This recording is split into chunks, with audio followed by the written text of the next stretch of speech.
আসসালামু আলাইকুম গাইস, এই যে দেখেন কুয়াশা ভরা সকাল। এখন প্রায় 10:30 বাজে। আর আজকে সকালে আমাদের নাস্তা কি চলেন দেখে নিই।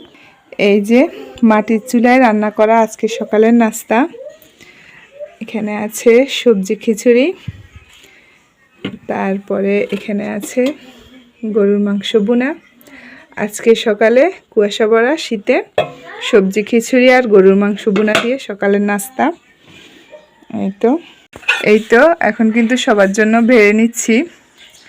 এই সবজির লাটকাই খিচুড়ি দিয়ে গরুর মাংস দিয়ে খাওয়া হবে। এটি হচ্ছে গরুর মাংস।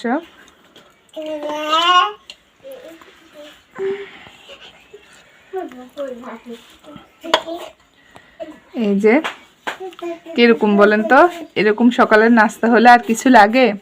নাস্তা খাওয়াটা শেষ করে আপনাদের ভাইয়া চলে যায় ইঞ্জিনিয়ারের অফিসে। আর কি নিয়ে এসেছে চলেন দেখি। আলহামদুলিল্লাহ, এই যে দেখেন গাইস, আমাদের ঘরের অরিজিনাল নকশার বইটা চলে এসেছে।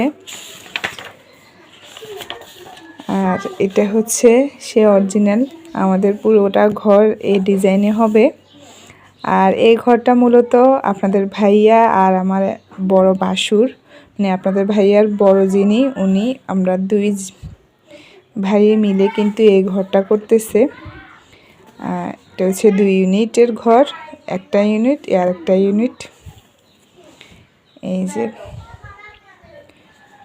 তারপরে বইতে তো যাবতীয় সব কিছুই দেওয়া আছে। এই যে কিভাবে কি করবে, কতগুলো বেস করবে, তারপরে কতগুলো রড, কিভাবে কত ইঞ্চি করে, এই যে দেখেন সব কিছুই কিন্তু বইতে দেওয়া আছে। পাইপিংয়ের ব্যাপারে সব কিছুই মোটামুটি যত কিছু দরকার একটা ঘরে সব কিছুই উনি রেডি করে এই বইয়ের মাধ্যমে ঠিক করে দিয়ে দিয়েছে।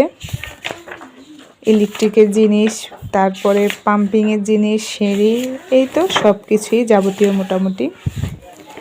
আলহামদুলিল্লাহ, এখন কিন্তু শুধু কাজটা শুরুর বাকি। সবাই কিন্তু দোয়া করবেন কাজটাও যেন খুব সুন্দরভাবে কমপ্লিট করতে পারি। এদিকে সবাই মিলে যখন ঘরের ডিজাইনটা দেখতেছিলাম, অন্যদিকে পাথিয়া বুড়িটা দরজা খোলা পেয়ে দৌড়ে বের হয়ে যায় আর ডাক দেওয়াতে কি করতেছে দেখেন।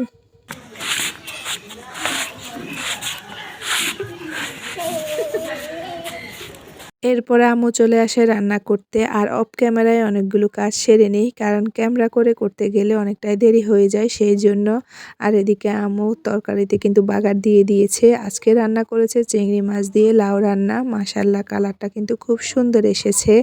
এর মাঝে আমার ভালোবাসার মানুষদের কাছে ছোট্ট একটা রিকোয়েস্ট, প্লিজ যারা এতক্ষণ পর্যন্ত 3 সিস্টার চ্যানেলের সাথে ছিলেন তারা লাইক আর সুন্দর একটা কমেন্ট করে ভিডিওটা দেখা শেষ করবেন। আর যারা নতুন তারা চ্যানেলটা সাবস্ক্রাইব করে অল অপশানটা চালু করবেন। এরপরে আম্মু সরিষার শাক আর মাছ ভাজা করে দেয়, সেগুলোকে আমি হাতে মাখিয়ে কাঁচা পেঁয়াজ আর শুকনো মরিচ দিয়ে একটা ভর্তা করে নিই। অন্যদিকে আমার বোনে শিলপাটায় সিম আর মাছের একটা ভর্তা করে নিচ্ছিল। এই ছিল আজকের আমাদের খাবারের আয়োজন। সবাই ভালো থাকবেন, সুস্থ থাকবেন। আল্লাহ হাফেজ।